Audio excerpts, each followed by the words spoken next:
Okay, નમસ્કાર વિદ્યાર્થી મિત્રો. આજે આપણે ભણીશું ધોરણ 12 આંકડાશાસ્ત્ર વિષયમાં ભાગ 1 નો પ્રકરણ નંબર 1. એનું નામ છે સૂચકાંક. હવે સૂચકાંક જે પ્રકરણ છે તેમાં તમારે બે વસ્તુ ઇમ્પોર્ટન્ટ યાદ રાખવી પડશે. પહેલી વસ્તુ જે છે એ છે આધાર વર્ષ અને બીજી વસ્તુ જે છે એ ચાલુ વર્ષ. ઓકે, આધાર વર્ષ અને ચાલુ વર્ષ બંને વર્ષ જે છે એનો તફાવત શું છે હવે આપણે જોઈશું. બધાથી પહેલા આપણે ચર્ચા કરીએ અગત્યના સૂત્રો. અગત્યના સૂત્રોમાં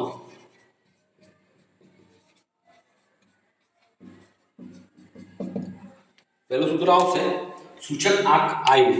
ઓકે, હવે આઈ કઈ રીતે શોધવું? તો સૂચક આંક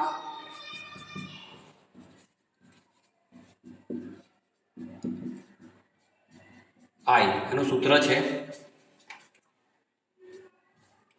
P1 ના છેદમાં P0 ગુણ્યા 100. ઓકે, તે પરથી બીજું સૂત્ર બનશે અચલ આધારે સૂચકાંક.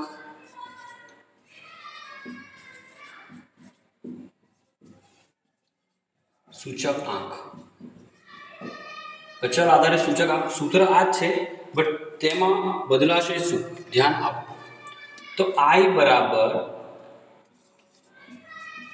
ચાલુ વર્ષ ના ચલની કિંમત આના છેદમાં આધાર વર્ષના ચલની કિંમત.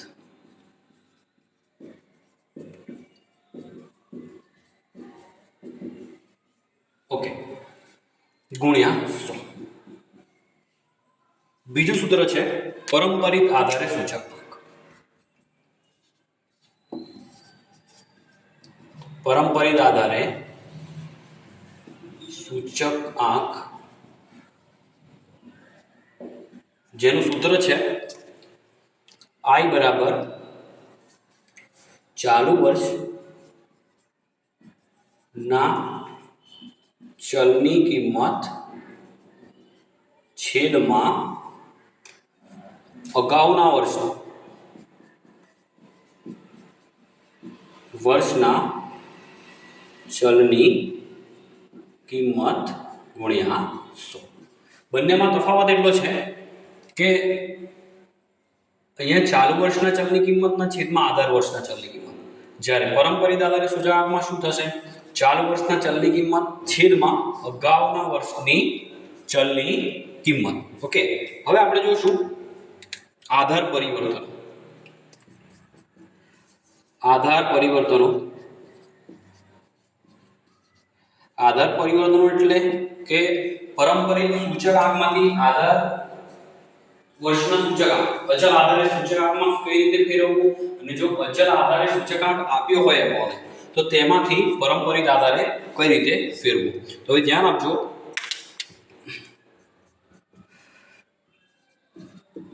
પરંપરિત સૂચકાંક માંથી અચલ આધારે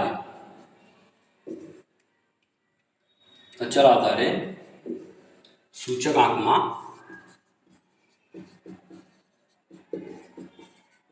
પરિવર્તન.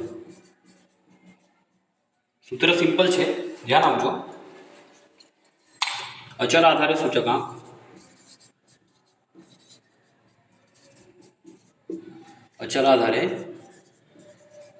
સૂચકાંક બરાબર પરંપરિત આધારે સૂચકાંક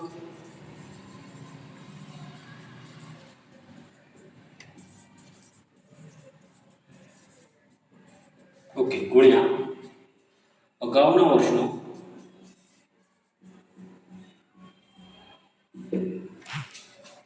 અચલ આધારે સૂચકાંક.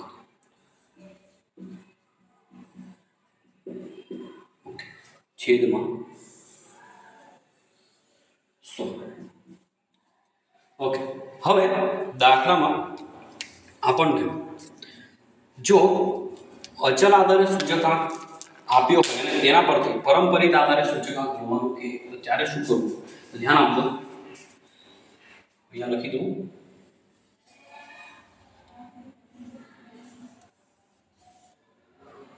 કે અચલ આધાર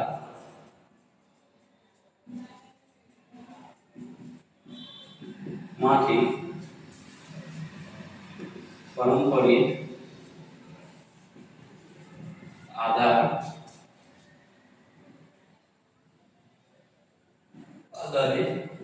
સૂચક ઓકે. હવે તમારે અહીંયા જોવાની જરૂર છે, આપણે શું શોધવાનું છે? પરંપરિત આધારે સૂચકાંક. તો આને સૂત્રનો કરતા બનાવી લો. તો કે પદ્ધતિ પહેલા પરંપરિત આધારે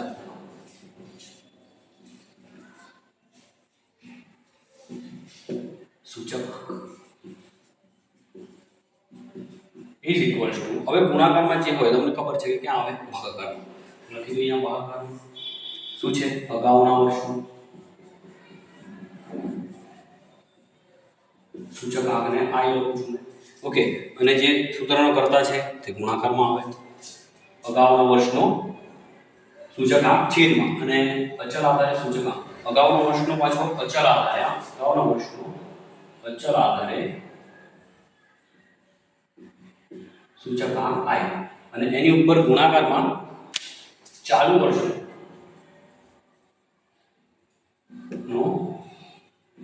અચલ આધારે સૂચકાંક ગુણ્યા 100. ગુણાકારમાં ભાગાકારમાં થતો એ ગુણાકારમાં આવી ગયા. અચલ આધારે સૂચકાંક આઈ લખી દઉં છું. ઓકે, હવે ત્રણ લીસ્ટ છે. લાસ્પેયર, પાશે અને ફિશરનો સૂચકાંક. ઓકે, બધા જ પહેલા આપણે જોઈએ લાસ્પેયરનો સૂચકાંક. લાસ્પેયરના સૂચકાંક ને આપણે IL તરીકે દર્શાવીશું કે IL લાસ્પેયરનો સૂચકાંક સિગ્મા P1 Q0 છેદમાં સિગ્મા P0 Q0 ગુણ્યા 100. ઓકે, પાશેનો સૂચકાંક IP, તો IP is equals to sigma P1 Q1 છેદમાં સિગ્મા P0 Q1 ગુણ્યા 100. અને ફિશરનો સૂચકાંક IF is equals to વર્ગમૂળમાં IL ગુણ્યા IP. અથવા ફિશરનો સૂચકાંક B કઈ રીતે લખાય? તો કે IF બરાબર વર્ગમૂળમાં સિગ્મા P1 Q0 છેદમાં સિગ્મા P0 Q0 ગુણ્યા સિગ્મા P1 Q1 છેદમાં સિગ્મા P0 Q1 વર્ગમૂળની બહાર ગુણ્યા 100. ઓકે, હવે આ સૂત્ર યાદ રાખવાની શોર્ટકટ કઈ છે? તો ધ્યાન આપજો. લાસ્પેયરનું સૂચકાંક એવું પૂછે તો જો અહીંયા PQ PQ PQ સરખા છે. તમારે લાસ્પેયરનું સૂચકાંક કે ને ટ્રીકમાં શું યાદ રાખવાનું? ઠીક છે. પાશેનું સૂચકાંક કે ટ્રીકમાં શું યાદ રાખવાનું? 11 0. આનો મતલબ શું થાય? આનો મતલબ થાય છે કે જ્યારે લાસ્પેયરનું સૂચકાંક હોય તો P1 Q0 1 0 0 0 1 0 0 0 અને P1 Q1 1 1 0 1. ઓકે, જ્યાં P1 એટલે ચાલુ વર્ષની કિંમત, Q0 એટલે આધાર વર્ષનો જથ્થો, Q means quantity, અને P0 એટલે આધાર વર્ષની કિંમત. આટલું તમારે ધ્યાન રાખવાનું છે. અને એક્ઝામમાં તમને આમાંથી વારંવાર પ્રશ્નો પૂછાતા હોય છે. હવે એક વસ્તુ ધ્યાન રાખવાની છે કે ફિશરના સૂચકાંકને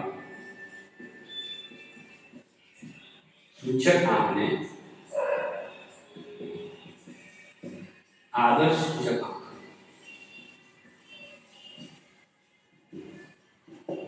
તરીકે પણ ઓળખવામાં આવે છે.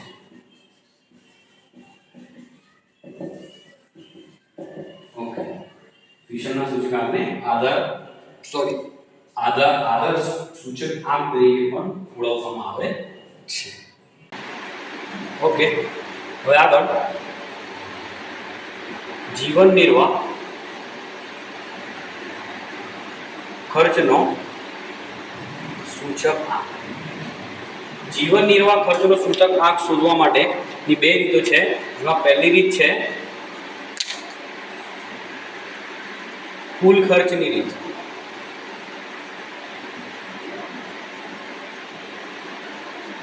ઓકે, કુલ ખર્ચની રીત. હવે કુલ ખર્ચની રીતમાં પણ બે રીતે સૂચકાંક શોધાય. એક તો સિગ્મા P1 Q0 છેદમાં સિગ્મા P0 Q0.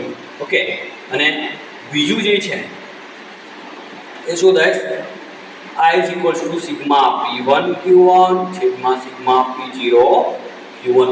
તો તમને ખબર જ છે કે આ સૂત્ર જે છે, ઓકે, એ આપણું લાસ્પેરનું સૂત્ર છે. જ્યારે આ સૂત્ર કેવું છે? પાસેનું સૂત્ર. હવે કુલ ખર્ચની રીત હોય ત્યારે પણ Q0 આપેલ હોય ત્યારે, જ્યાં Q0 શું છે?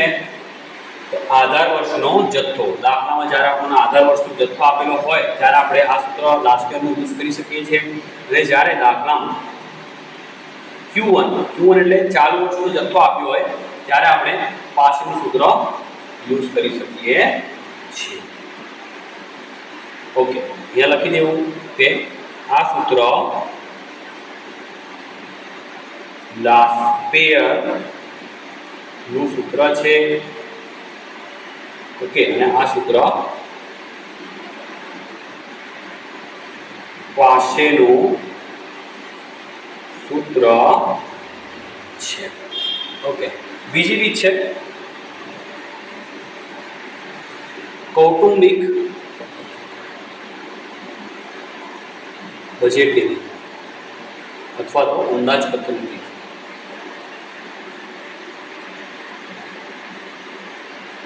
ઓકે, હવે આમાં એક જ સૂત્ર આવે છે. એ સૂત્ર છે કે I is equals to sigma IW ના છેદમાં સિગ્મા W. ઓકે, જેને ભારિત સૂચક આંક તરીકે પણ ઓળખવામાં આવે છે. હવે આપણને ખબર છે કે I નું સૂત્ર શું છે? P1 P0 ગુણ્યા 100. જ્યારે આપણે સમમાં W ના આપ્યો ત્યારે W કઈ રીતે આપણે W કઈ રીતે શોધી શકીએ? તો કે P0 Q0. W એટલે શું થાય? P0 Q0. ઓકે, હવે આગળ બે રીત છે. એક તો વાસ્તવિક વેતન આપણે જો શોધવું હોય તેનું સૂત્ર. વાસ્તવિક વેતનનું સૂત્ર શું છે? કે વાસ્તવિક વેતન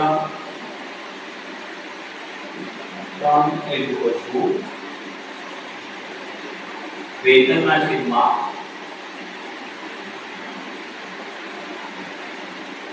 જીવન નિર્વાહ ખર્ચનો સૂચક આંક. ઓકે,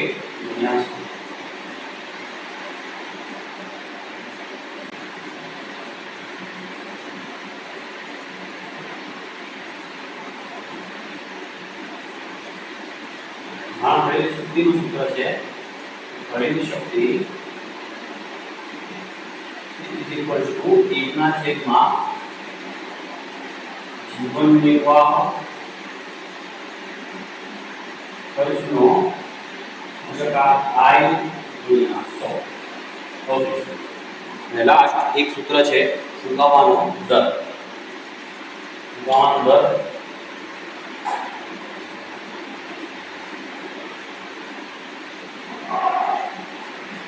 ફુગાવાનો દર. ઓકે, ફુગાવાનો દર શોધવાનું સૂત્ર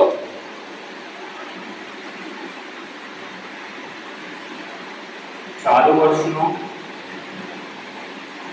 જથ્થાબંધ આધારિત સૂચકાંક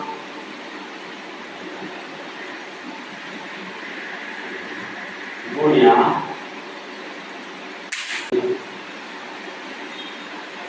અગાઉના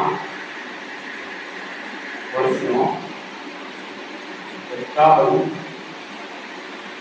આધારિત સૂચકાંક ના છેદ અગાઉના વર્ષનો જથ્થાબંધ આધારિત 8 ગુણ્યા 100. તો આટલા સૂત્રો જે છે એ આપણે આ ચેપ્ટરમાં જોવાના છે. અને આ ચેપ્ટર જે છે એ ખૂબ જ મહત્વનું છે. બોર્ડમાં આ ચેપ્ટરમાંથી 12 માર્ક્સનું પૂછાય છે અને રાષ્ટ્રીય પાછળ શિક્ષણ નીતિ જે છે એ મોસ્ટ ટાઈમથી છે વિભાગ ઈ માં. ઓકે, પૂછાય છે. તો 5 માર્ક્સ આપણા જવાના જોઈએ અને બાકીનું પણ જે નાના સૂત્રો છે એ પણ આપણને 2-3 માર્ક્સ આસાનીથી અપાવી શકે છે. ઓકે, તો બીજા લેક્ચરમાં આપણે સ્વાધ્યાય 1.3 ના સમ સ્ટાર્ટ કરીશું. ઓકે.